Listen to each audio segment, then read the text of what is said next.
Okay, let's go ahead and get started. Thanks for joining us this afternoon. This is the next in the series of webinars and trainings that have been produced by the Energy Services Coalition in support of the Department of Energy's ESPC campaign. My name is Doug Taylor. I'm the Executive Director of the Energy Services Coalition, and I may go off camera here in a second because I'm bandwidth challenged today. Chris, my colleague here, is going to be handling most of the webinar, but we'll get started now. So next slide, please, Jamie. So this is a webinar format. So if you do have questions, there's a Q&A box at the bottom. Please drop your questions into that. We'll be monitoring that throughout the webinar and make sure that those get answered either during the presentations or certainly by the end of it.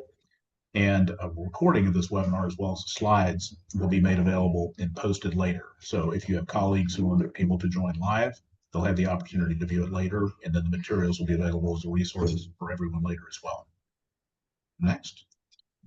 So introductions. Again, my name is Doug Taylor with the Energy Services Coalition. Our lead trainer and subject matter expert, Chris Halpin, is with us today as well. Chris has decades of experience in all aspects of ESPC, all sides of the transactions, owners rep services, etc. We also have joining us at the state level, Drew Slater. Drew's the Executive Director of Energize Delaware. Kirsten Wilson with the state of Washington, and then also not a picture here, but also joining us from Colorado, Ian Clampert, who's the public sector lead there with the ESC chapter in Colorado. So we'll be hearing from him as well. So next. So the Energy Services Coalition, if you're not familiar with us, we are a partnership, a national nonprofit, public-private partnership, really designed to help elevate the level of knowledge of ESPC as an implementation tool for energy and water efficiency projects. We are a half private sector implementers, SEOs, ORs, owners reps, et cetera, and half public sector. So those that are charged with maintaining and optimizing buildings, and those that are doing the services. So the idea is to ensure that projects are as comprehensive as possible and are delivering good value for the owners and have appropriate levels of oversight for performance management. Next. So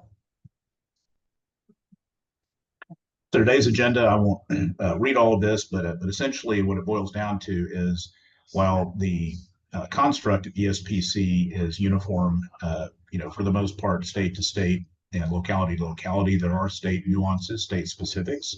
Oftentimes, the ESPC enabling statute and programmatic guidance are wrapped around a particular policy objective. And so it's a little bit different in every state. And so we're going to be hearing about that sort of motivations, actual projects, the drivers, impacts, and outcomes today from a number of different states perspectives. Next. So Chris, let me turn it over to you and take it away from here. All right. Thanks so much, Doug. I appreciate the introductions and the help, and hopefully you have a good bandwidth the rest of the time here. Well, thank you all for joining. We really appreciate it. This is one of our last webinars of the month. Actually, we've had 4 this month, which is great. We're looking forward to doing more for you in the future. So we want to talk about how state energy offices and other agencies that are helping to promote ESPC in states across the country have been helping both other agencies at the state level and local government, school districts, so on, hospitals, navigate and adapt to changing times. And as we're seeing right now, in real time here, a lot of changes with the energy industry.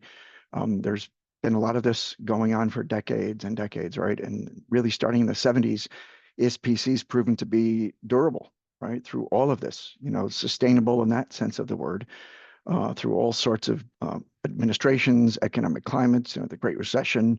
It's really proved to be a super resilient vehicle for both businesses and public agencies to be able to get a lot of work done in public buildings over time.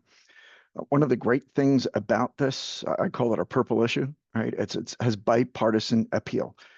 It's using private money and private contractors to promote infrastructure renewal in the public space. So it doesn't require any taxpayer dollars, right? You don't need to go to referendum, special tax votes, all this kind of stuff, which is fabulous. And it's really been adopted virtually everywhere across the country, in both red and blue states.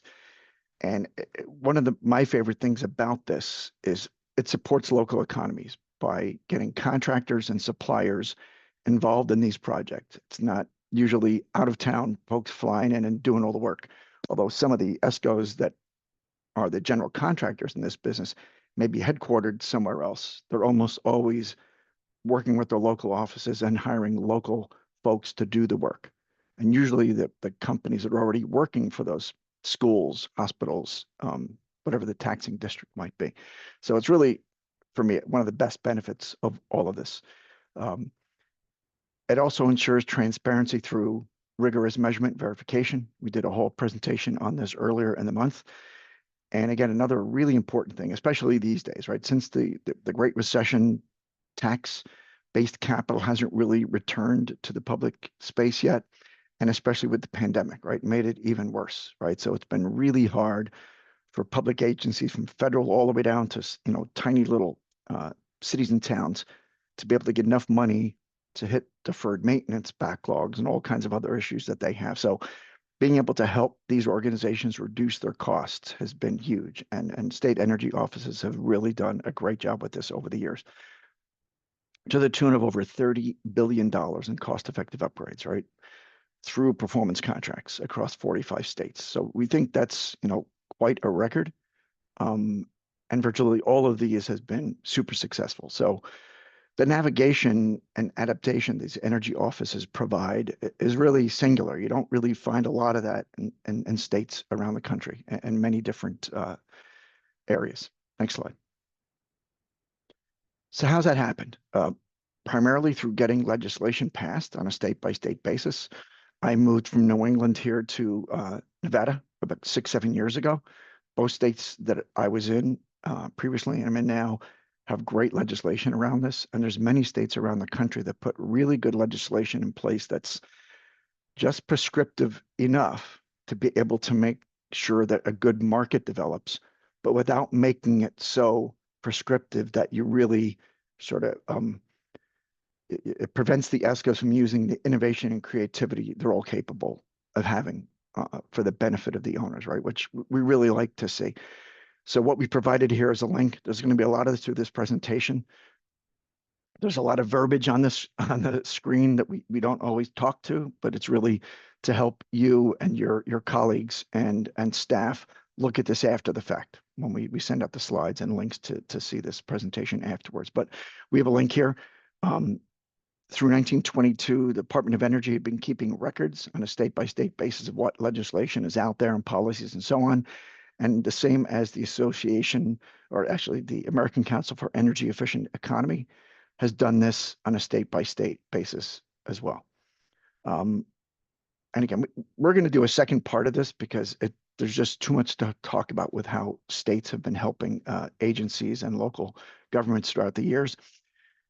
But they've been able to provide everything from technical training, and that's like webinars and things that I was lucky enough to be part of in the past, capacity building, really helping like training energy auditors and that sort of thing around the country, and doing outreach, right, which is really super helpful, being able to get out there through, National League of Cities and superintendents and Board of Regents and all these different agencies and entities within states to help them really learn about ESPC. A lot of them have been able to provide model contracts and legal templates. That alone, I can't tell you how much that has helped. I used to work as an owner's rep full-time for almost 20 years, right, before I started doing this sort of training for DOE. And that single aspect saved sometimes 6 months to a year of our local school districts, trying to put together their own deal, right? As well as providing administration of projects and programs for local governments has been super helpful. In many states, you have the ability of doing either joinering or cooperative procurement, where you can just pull an ESCO or an owner's rep off a state contract. Again, huge help. A lot of states are providing both M&V support through eProject Express, which you'll see at the end. We have a link to a new training that Berkeley National Lab is doing here in the next week or so, as well as overall data tools. A lot of state energy offices have brought on their own software platforms that allow them to track energy use and cost across the state and be able to basically find opportunities to focus performance contracts on those buildings around those agencies. A lot of states also provide annual reports, like the state of North Carolina provides annual reports to all state government agencies about how much energy was used and spent across the state. There's a lot of financial incentives involved. We're going to talk about one later. Here in Nevada, where I am, the state governor's office of energy provides 50% funding for IGAs, which is fabulous. A lot of states, like in Connecticut and others, provide credit enhancements for financing. And a lot of states provide the financing themselves, including we had Delaware's on here today through Energize Delaware provide that. And again, one of the keys to all of this for me, a successful performance contract is all about education. And it's educating your stakeholders internally and externally, educating the ESCOs to your facilities, and sometimes the ESCOs and owners reps educating owner stakeholders and staff about how to get these things done the right way. And energy offices play a central role in all of that through networking, supporting other agencies, and supporting the local governments. Next slide. So Department of Energy, who is sponsoring all of this through the State and Community Energy Program, their leadership is absolutely essential. I mean, I saw this in the 90s when I first started working in the performance contracting world when I was with an ESCO, and the leadership DOE provided back then was huge, right? Only a handful of states were really doing this in earnest, right? And DOE provided leadership in showing state energy offices around the country, hey, that this can get done on a national basis, right? And so them and a few other entities we're going to talk about in a few minutes really helped get this whole industry off the ground. Recently, DOE started this Performance Contracting National Resource Center, right, which has been wonderful. It's DOE staff, National Lab staff, and ESCOs and other interested entities like myself, ESC and so on, and created this separate entity that provides best practices, which is huge. And here's a link to a lot of the best practices. And for states that don't have their own template documents, we've been working on this for a couple of years now. We're just waiting on the final approvals, DOE, and they're going to be issued here shortly. They've done this 2 other times. Back, I think 2014 was the last time they were updated, so they needed some work. Also, and this is one thing I'm really excited about, there's this training certificate series that was just started and released about a year ago. And I was lucky enough to be part of that when it was developed by PCR and NSC. That was really aimed at owners reps and training owners reps originally, but it really has been broadened now to be able to help anybody, especially on the public side, who's going to be doing a performance contract or is involved in a program, to really learn a ton about this. And for those of you who are architects or engineers or other professionals that need to get CEUs and PDHs to keep your license in place, this provides, I think it's like 16 hours of credits, which is super. And that's a link to it. So anyway, a lot to take in there. So one of our great partners and one of the founding members on our board of Energy Services Coalition is the National Association of State Energy Officers. And unfortunately, their national meeting is going on right now, so we don't have as much participation in our webinar today because of that. But they have been absolutely integral in the success of ESPC and many other programs, resilience and so on, at state agencies around the country. They provide a huge amount of help and resources and a lot of work between the market and the industry and Congress, right? Which is really hard to do, as you might imagine. Between them and NAESCO, as another founding board member, have done a lot of tremendous work to help state agencies as well as the performance contracting industry in general. Next slide. Oh, and you can contact Sam Kramer, whose name was on that last slide. He couldn't be here today because of the NASIO conference, but please contact him. And they have a plethora of white papers and all kinds of presentations they have done over the years. These are real links to work they have done with K through 12 public school facilities, helping state agencies both secure their energy grids in their states and being prepared to help during national disasters or natural disasters. It's been incredibly helpful, right? And again, it's a live link. This is a great white paper they did a few years ago on the impact and innovation across 50 states. And then clean tech innovation, right? There's a lot going on around clean tech. Everyone knows about AI, right? That's a huge challenge to the national grid right now, where they're coming in with megawatts and megawatts of power needs that each one of these data centers are getting built. And you really have to work closely with the energy offices and your local business community to be able to do that well. And NASIO is in the middle of that. Next slide. So next, Energy Services Coalition, our group, who runs a lot of these presentations for DOE, we've got our national association as well as these 23 local chapters, which is integral to the way we really operate. We really try to be more of a grassroots organization and basically help the local chapters get a lot done in their state, right? Which is super helpful. We get an example of Colorado's state chapter webpage here. And if you're on this webinar and are not part of an ESC state chapter, we urge you to join. There's a join here link there at the bottom left-hand corner. Next slide. All right, now on to state-by-state examples. We're going to start with Drew Slater, the Executive Director of Energize Delaware. Drew, on to you. Great, thank you. So for those that don't know Energize Delaware, we focus on sustainable energy solutions for a thriving environment and economy. We're a nonprofit set up by the state of Delaware. We've had a lot of ESPC projects come through. 2023 was really a banner year for us. But how the process works, pre-qualified owners reps were actually working on the guidebook right now, where we'll actually just assign an IOR as opposed to potentially selecting one on your own. We organize and manage financing through master leases primarily. That's what we've done since 2019. Although we do have bonding authority, which we've used in 2011 and in 2019. And then obviously resources on ESPC. So some of the challenges or accomplishments, I'll get to challenges at the end. We commissioned the first program and impact evaluation setting for the ESPC program in the country. As I said, we're updating the guidebook right now. And one of the things that we're working on in the guidebook is, like I mentioned, the IOR and just assigning an IOR to the project, making sure that we have an educational component from all of our ESCO companies, really honing in on economic development and workforce development, which Chris already mentioned.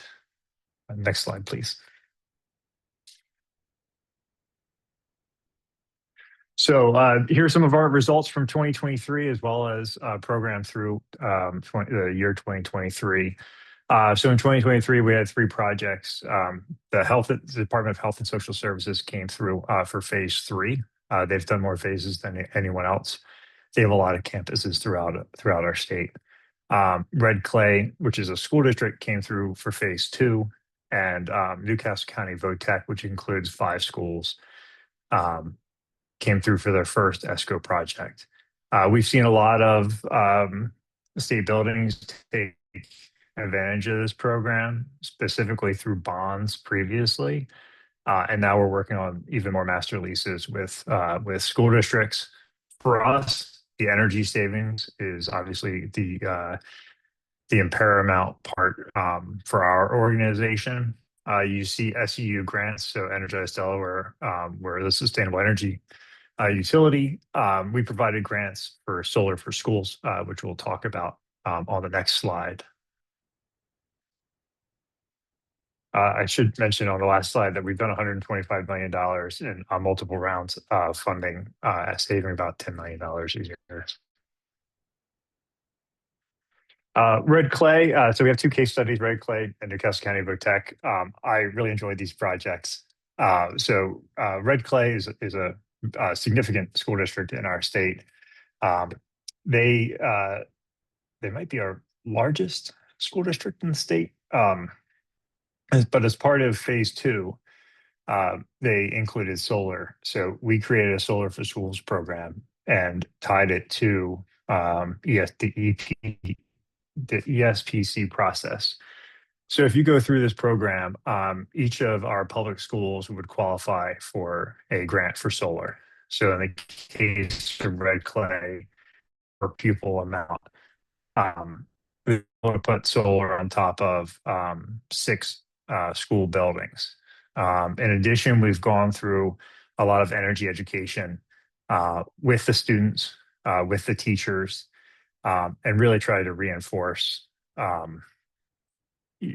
what energy efficiency means, and now have added renewables. A step that we're trying to take in the future is to tie the inverter to a TV, so you can actually see what the production is on that basis. So the Solar for Schools program has been successful. In this case, it really ties to energy efficiency is always the first in. And then adding solar. One other thing that we've realized is Senator Hansen passed a resolution identifying more than $1 billion of work that needs to be completed in our schools, and that was identified by facilities managers. So we think that the number is more than 1.1 billion. But we know that the best potential way to get that done and the quickest way to get that done is through the ESPC program, hopefully through bonds or through master leases, where you don't have to go out to referendum. And then we'll talk about some challenges in just a moment. Next slide, please. So Newcastle County VOTEC, this is 5 schools. This is a photo of St. George's, both the solar on the building and in the solar field. This went through Solar for Schools, as we already talked about. The energy savings is just extraordinary. For red clay, the energy savings was about 24% reduction in their carbon footprint. For Newcastle County VOTEC, it was 25%. What I thought was really interesting about this project is we met with about 150 VOTEC students, plumbers, electricians, and the first thing that I said to them is just how jealous I am, right? That they have knowledge now that we had when we were their age, and they were set up for the future. And folks that were on stage with us from Train and from other companies, we're talking about workforce development. They need to hire students. This is a perfect opportunity to talk to some of those students and potentially hire them into jobs and into the workforce. They also added, we saw, from the pandemic, but they all added infrared light within the vents, so they could actually help to eliminate viruses in the future. It's not going to be perfect, but it's a lot better than what was there before. This is sort of the end of my slides. I do want to talk about one thing. It's not all my slides, which is challenges. One of the huge challenges in this program is educating school board members. The state buildings, office management budget's great. Really don't have to do much education there. But the school districts, the biggest pushback we hear is it seems too good to be true. That there's no upfront cost. Walking into to talk to school board members or administrators and saying this isn't going to cost you anything upfront. The energy savings will pay for the debt service. You get to keep your energy formula by statute that pays for the debt service. And you don't have to go out to referendum for minor capital expenses. All seems too good to be true.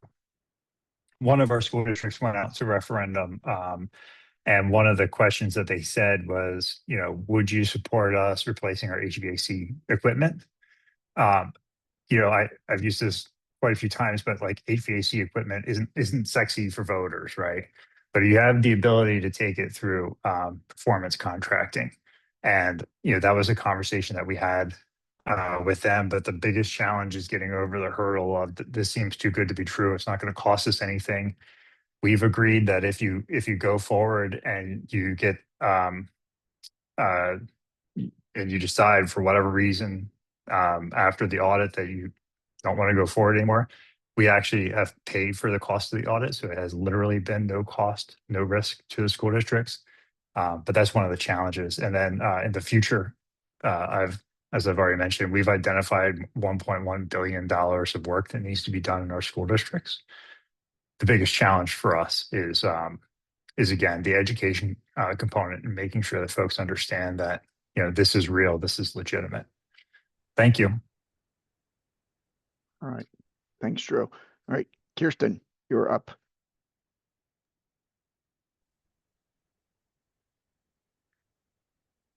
All right. So I have been with the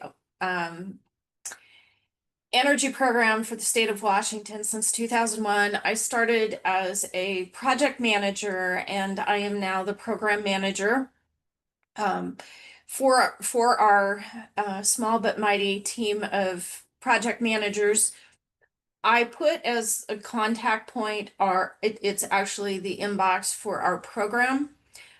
Because our management analyst, she does an excellent job of getting emails directed to where they need to for inquiries. But a little bit of a background of Washington State's program.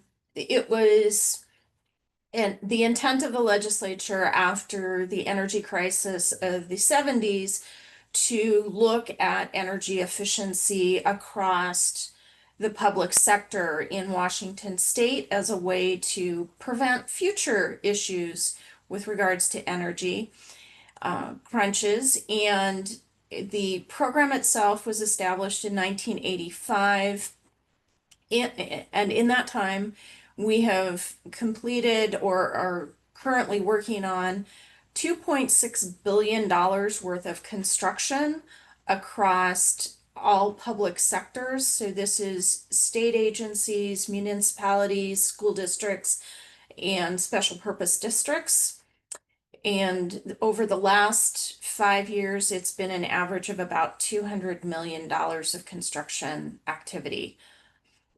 And I am not going to stand by this number, but what we currently have on our website is 50 million in annual utility costs. Kendra is on vacation this week, so I couldn't confirm that that's still a valid number. But we have done a lot of work in Washington, and we continue to do a lot of what I call repeat business, where an agency does a project and then they come back and do another project. They like our program because we are the easy button for them. In Washington State, if an agency has public works delegated authority, they can choose to do ESPC through their own process. They can issue an RFP, negotiate the project, and be on their merry way. Or they can work through us, and then those state agencies and higher eds that do not have delegated public works authority must work through us if they want to do an ESPC project. When I started, there were about 9 or 10 project managers. I am now at 16 project managers that I manage, and probably could use a few more, but given budget climate in Washington right now, that's not going to happen. Our program is somewhat unique in that the projects themselves do not have to pay for themselves out of the energy savings. Most of our client agencies don't even borrow money for projects. They prefer to use capital dollars or grants. We started seeing grants in Washington State about 2009. And most of our school district clients actually utilize a grant program through the Office of Superintendent of Public Instruction that is currently, they can get $6 million for a project, up to $6 million for a project or projects. And they can go back and ask for funding in future funding cycles. Washington State has a unique definition of debt, which is one of the reasons why we do not see much ESCO financed projects in our state. In fact, in 20 plus years, I've never seen one that way. It's unique to Washington, but we manage. However, for a project to be viable, it has to have a cost effectiveness criteria identified upfront before an audit. It can be a simple payback. It can be, you must include XYZ measures within the project. And oh, by the way, we've got $1 million that we can spend. So you have to get at least these 3 measures, and this is your budget. And if you can bring us more, great. We will be happy to do so. But it's truly up to the client agency to decide what their cost effectiveness criteria looks like. If at the end of an audit, if the ESCO cannot provide a proposal for a project that meets that cost effectiveness criteria, the client agency is not on the hook to pay for that audit. The ESCO has to eat that. We have 3 guarantees through our process. We have guaranteed not to exceed cost. We have guaranteed minimum energy savings, and we have a performance guarantee. And we have seen one or more of those guarantees play into projects in the past. I personally, as a project manager, had a project that bounced against all 3 of those guarantees, and the ESCO stood up and made the client agency whole on those guarantees. So we've got a pretty good process in place. My staff provides technical expertise to the client agency, construction project management. We have standardized contracts that we use on every single project that have been reviewed by our Attorney General's office. And we do not deviate for those. We review and validate any and all project documentation before the client sees it, so that they have a nice clean document to review and approve. Every biennium we go out and do an RFQ and qualify ESCOs. We have firms that have been on our roster in the past that are not currently on our roster and complain, but they have to meet our criteria, and they didn't. So they're not on our list. And all projects are a negotiated process. Thank you. I was just about to ask for the next slide. So our case study is for our Department of Health Public Health Laboratory in Seattle. This project, the start of this was in 2018, when the state agency that they share a campus with, Department of Health, DSHS. Don't ask me what it is right now because I can't think of it. They said, we are going to decommission our fossil-based steam plant, and therefore you need to stop using it. So they looked at regulations that the city of Seattle were imposing, a Washington state policy, and said, we want something that is a decarbonized solution and will meet all of these goals that are forced upon us or we choose to have. It was determined that a ground coupled heat pump system would be a good solution for that, coupled with process steam generation for lab purposes. So both the heating hot water and domestic hot water are now served by these lovely heat pumps, which is the picture, and they are a completely electric facility now.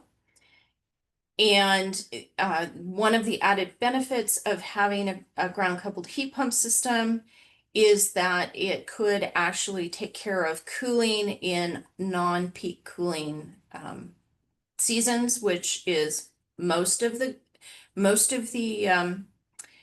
summer months in Seattle. The overall project cost for this piece, they did a second project in tandem with this, was $14 million, and the energy benefit was $103,000. They had an increase in their electric consumption, but a significant drastic decrease in their fossil consumption through that shared central plant.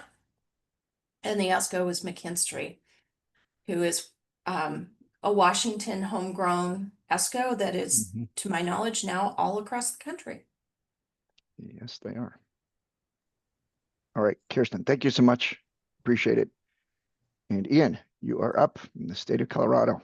Good afternoon. My name is Ian Kleinberg. I am with the Office of the State Architect at Colorado. I think we have a bit of a unique situation in Colorado. We have a legacy EPC program here for going on 30 plus years. Being with the Office of the State Architect, we actually hold the policy for allowing energy performance contracting. And then I've been with the state for all of 3 months, so I brought a little backup. Charlie Stevens is joining me with the Colorado Energy Office. Charlie, you want to introduce yourself? Hi, I'm Charlie Stevens, and I've been here a bit longer than Ian, but not that long. I've been here about 2.5 years. So we have another program engineer along with me, Oren Chakraverty, and he started a week after I did. But we still have someone who's been in the field a while with us, Delenne Southern, who helps out with her past. And some of you knew Rod Vanderwall. He recently retired and is probably out bicycling somewhere. So a little bit of background here. Working with the Office of State Architect, my focus is really on our state agencies and then our institutes of higher education. So we have a really good track record of EPCs with our state agencies, our universities, our colleges. And it's something that we keep pushing forward. And I will echo Drew Slater mentioned that one of the challenges being education. We have some agencies that have done phase after phase of EPCs, and we have some universities that shy away from it. That, for instance, the CFO was never convinced that this was a worthwhile approach to take. So I think a lot of our focus going forward will be to continuing those relationships with the successes we had, but then also education for those ones where we have yet to do EPCs. And then, so myself doing state agencies and higher education, Charlie supports in that realm, but also supports the much larger MUSH market for the state of Colorado.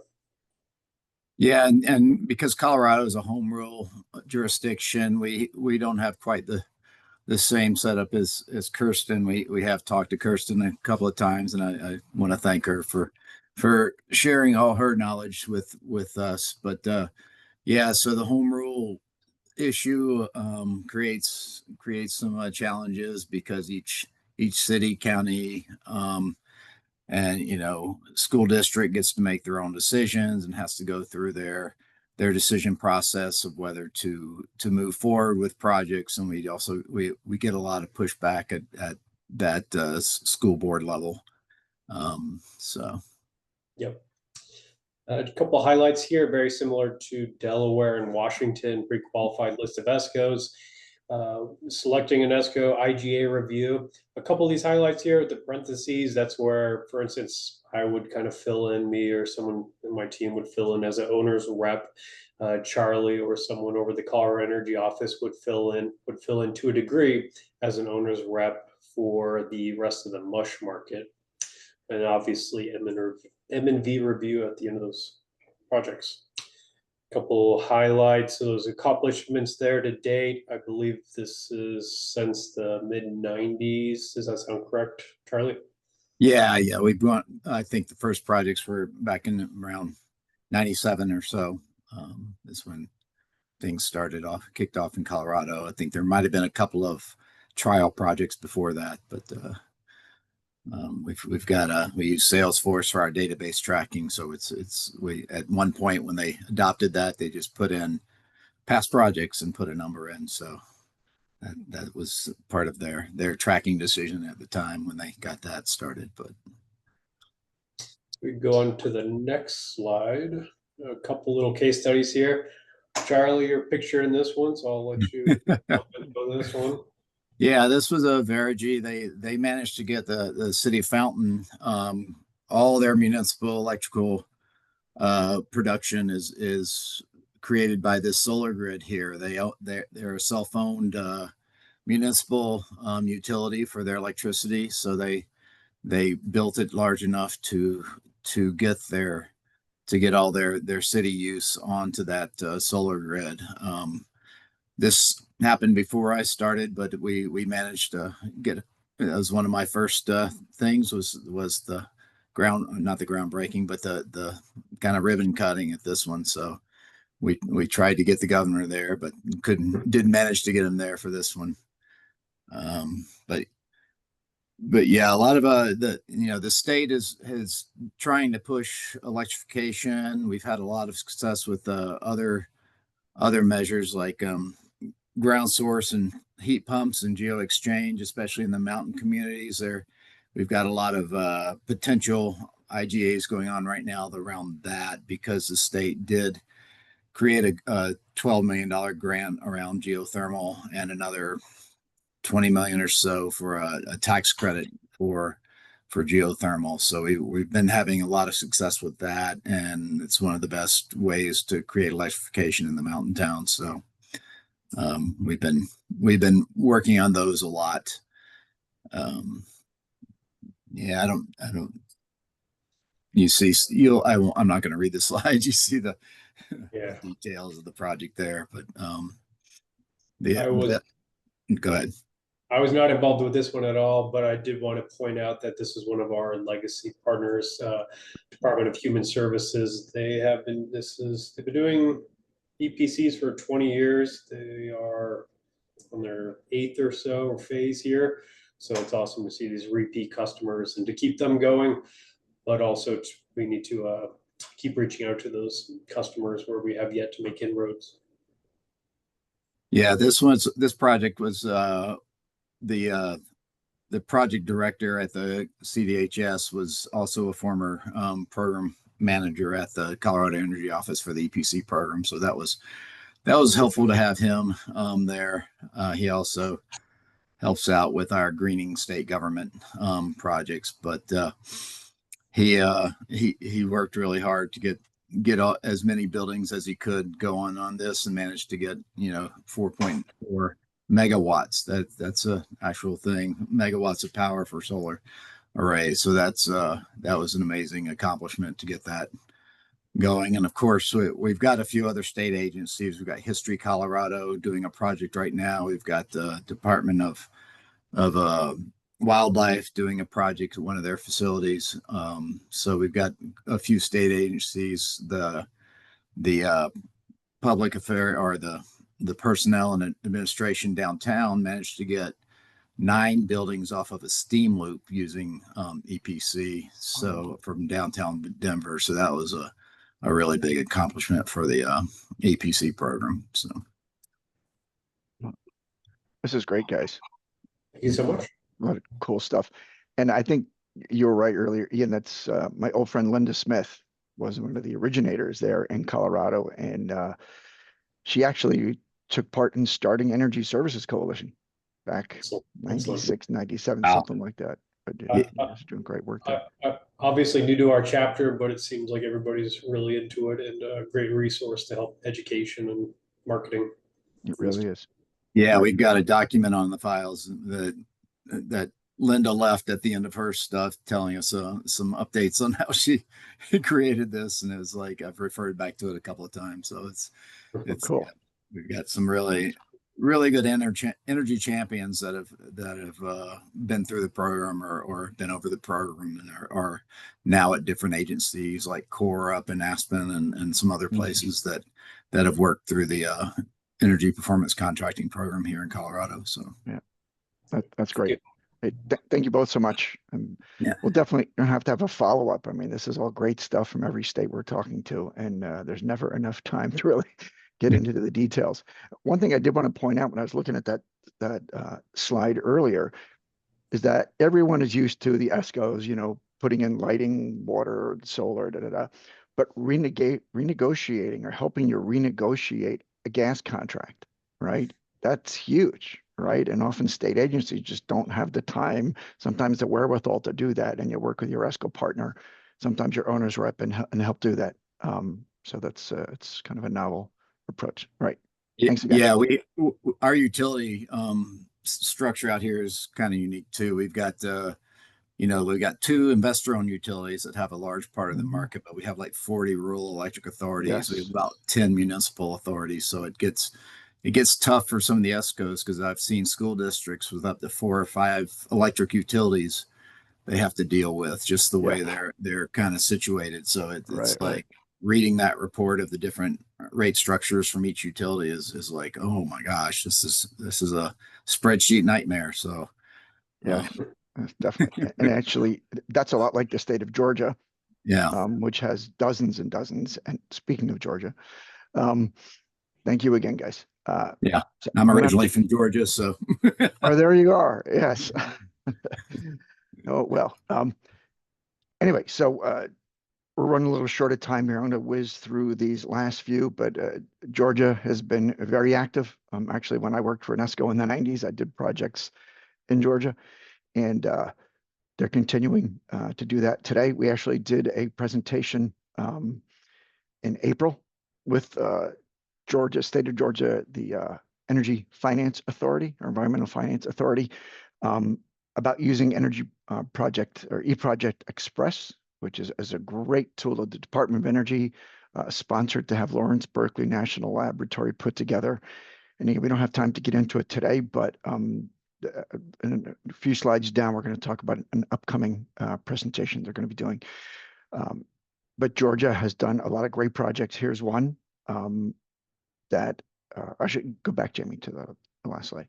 So there's been over $88 million worth of projects done there, and 8 public facility customers, or state and public facility customers since 2015. And again, there were more done back in the 90s under our previous law. Saving a lot of money. And Miracle Wilson, who couldn't be on today because she's at the NASIO meeting, have any more information or would you like any more information, please contact her. Thanks. Next slide. So one of the many projects is sort of a unique one. You expect to see, school buildings, hospitals, and so on, but this is an actual resort and spa owned by the state of Georgia, which again is very, very unique. And they were able to do a performance contract there, which is great because a lot of these older buildings that a lot of times get donated to states, I see it in all over the country, it's very hard for them to get the money to put into these, 70, 80, sometimes 100-year-old beautiful buildings. And they're on the National Historic Registers and so on. So this was a real accomplishment being able to get this done at an old building like this. Next slide. So in North Carolina, which I've had the privilege of working in for many years, from 2008 to about 2018, has done a tremendous amount of work over the years. Everything from doing annual reporting, they put out RFPs, they update their RFP template documents every couple of years with their very active Energy Services Coalition local chapter. They put out a pre-qualified list every 4 to 6 years, I believe it is. And they do a lot of advocacy and a lot of work with the state legislature to be able to both promote ESPC, but improve it as time goes on. And we did a peer exchange with them a few months ago, back in July, which here's a link to it as well. And over $750 million of this sort of stuff has been done in North Carolina, which is outstanding. So again, we don't have time to really get into this, but one of the things I wanted to point out about this project is that it's got your normal energy, water, lighting, all the stuff that you're used to seeing, but they took a really interesting tack on this. And again, having local co-op utilities that were involved. The ESCO worked with the Energy Office to make a really unique program structure. And let's go to the next slide to show this one, where the Energy Office, although did sort of overall quality sort of assurance and administration, they brought in the utilities as partners in the deal. So the ESCO actually owns the project, but the utility owns the electric co-op itself. North Carolina Electric Co-ops owns the PV system. The local co-op, Brunswick Electric Co-op, services the PV system and sends the bill to the state. Right. So this is a really unique way to do this because, you know, what's going on in the country right now with really volatile energy markets and the way things get administered. This is a really cool and clever way to leverage your relationship with your local utilities, whether the IOU or public, to be able to get solar installed where it might not pan out on its own. Right. So this is a really unique thing. And go back to that last slide. There'll be a link about this later on. Right. Next slide. Next slide. Dub, you're on to talk about Texas with your great history of 20 years in the Energy Office there. Yeah, just to wrap up, and we are running out of time. So a number of initiatives. The State Energy Office in Texas is charged specifically with reviewing and approving any state agency ESPC project. A number of projects have gone through with state agencies as well as with public higher ed, local government, and K-12. The state of Texas also operates a revolving loan program, which can be used to finance these projects. Because remember, the ESPC mechanism is the implementation tool, not the financing. Financing still needs to be identified to support the project. So a great combination there. Also, they do energy assessments for public entities to help identify kind of early on savings, blueprint out the savings potential, which positions them well for ESPCs. So longstanding effort in Texas. All right. Thanks, Deb. Next slide. So some other notables, we're not going to have time to get into these today, but you can take a look at them later on. Next slide. All right. Final thoughts. So besides providing these webinars and trainings and stuff that we do, Energy Services Coalition does for the ESPC campaign, we can also provide technical assistance, direct technical assistance to state, local governments even. So we've been helping several different states so far. Here's a testimonial from Miracle Wilson at GIFA about what she was doing with eProject Express. We're about to start helping her on another topic this week.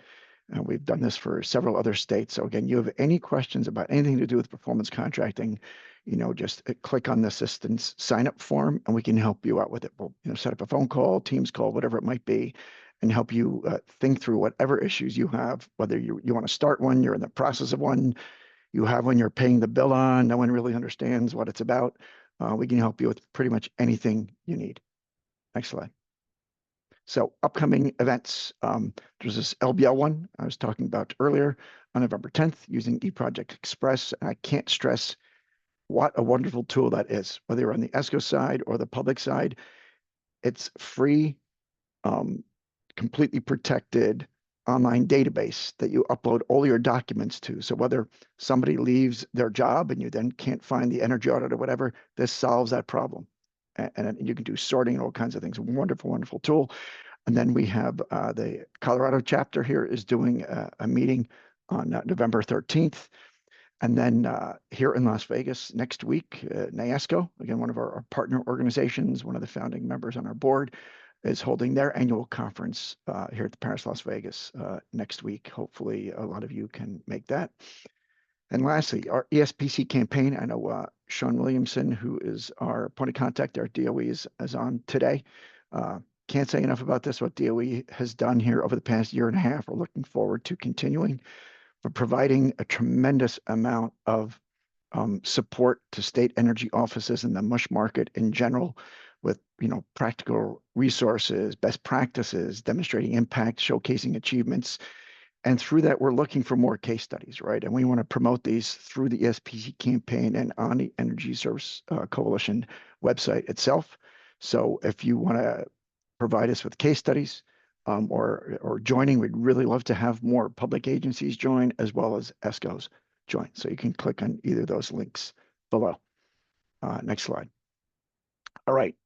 I think we have just a couple minutes for questions. If we have any questions, just unmute yourself and you can ask or put it into the chat.